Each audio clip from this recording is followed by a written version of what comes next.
Sir आप अपना introduction देके एक दो बातें, जय जवान जय किसान के नारा जो हम बचपन में सुनते आए उसके ऊपर आप कुछ बोल सकते हो, और आज आप यहाँ पर बैठे हैं तो कुछ विचार दे सकते हैं आप अपना। पहले तो मैं सभी आए हुए किसानों का स्वागत करता हूं और मीडिया परिवार का भी मैं धन्यवाद करता हूं। मैं जगतगुरु रामानुजाचार्य स्वामी योगेश्वराचार्य हूँ, इंद्रप्रस्थ पीठ का पीठाधीश्वर हूँ। आपका एक गुरुकुल चलता है अतुलेश्वर धाम वैदिक गुरुकुलम, सब निःशुल्क सेवा में है। मुझे भी इस बात की पीड़ा है कि किसानों का जो शोषण हो रहा है, इसलिए मैं किसानों के साथ खुल करके मैदान में आया हूँ। आज तो मैं अभी अकेले आया हूँ, शाम तक यहाँ 50 संत एकत्रित होंगे। आज जो संत का मठ मंदिर चल रहा है केवल किसानों की वजह से चल रहा है, किसी सरकार का कोई सहयोग नहीं है। इस लॉकडाउन से लेकर के अभी तक कोई भी, ना तो वहाँ का सांसद, ना तो वहाँ का विधायक, ना तो वहाँ निगम पार्षद जा कर के मठ मंदिरों में ये पूछा कि यहाँ के गुरुकुल के बच्चे क्या खाते होंगे, यहाँ के रहने वाले लोग कैसे जीवित रह रहे होंगे। और दूसरी बात, तो मैं सीधी बात कहना चाहता हूँ, माननीय प्रधानमंत्री से एक निवेदन करना चाहता हूँ कि किसानों ने आपको यहाँ तक अगर पहुँचाया है तो किसानों को भी आप सुख प्रदान करें। उनको आप जैसी कोठी नहीं चाहिए, जो कि किसी साधु से कम नहीं है। माननीय प्रधानमंत्री नरेंद्र मोदी जी एक स्वयं अपने आप में सिद्ध पुरुष हैं, साधुओं से भी श्रेष्ठ साधु हैं। तो मैं उनसे आग्रह करना चाहता हूँ कि इन किसानों के हित की बात आप करें, किसान आयोग का गठन करें। इन किसानों को आज 1250 रुपए की डाया है, 250 रुपए की एक बोरी यूरिया खाद 250-300 रुपए या 500 रुपए के लमसम की है।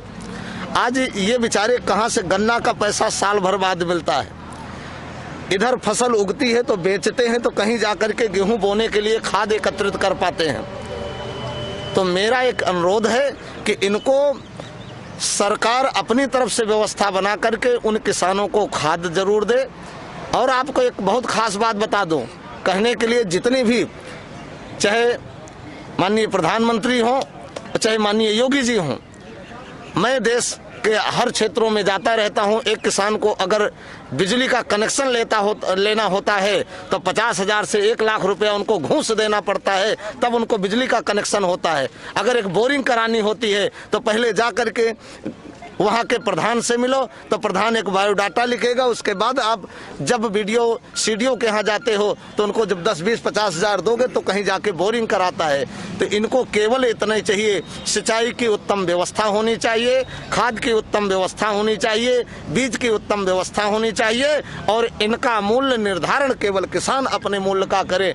आज जाते हैं मार्केट में, धान भर करके ले जाएं, गेहूँ भर के ले जाएं, मक्का बाजरा आदि भर के ले जाएं, उसको देखता है कि नहीं इसमें तो ये कमियां हैं, इसलिए इसको तो हम 1600 रुपए का भाव होता है तो 1200 में खरीदेंगे। वह किसान सोचता है ट्रैक्टर लेकर के भर करके ट्राली आया हूं, चलो 1200 में ही बिका, कैसे भी रोग आकर के वापस चला आता है, क्योंकि उसको अपने परिवार का भरण पोषण करना होता है।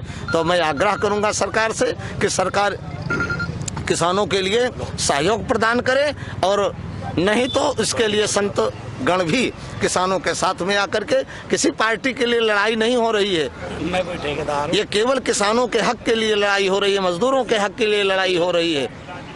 तो मैं आग्रह करूंगा कि इस पर ध्यान दें, और स्वयं प्रधानमंत्री किसानों को बुला करके, भानु जी को बुला करके उनसे ज्ञापन लें, उनको आश्वासन दें कि हाँ, ऐसा 13 में उन्होंने कहा था मैं किसान आयोग का गठन करूंगा। अभी तक 13 आया कि नहीं आया?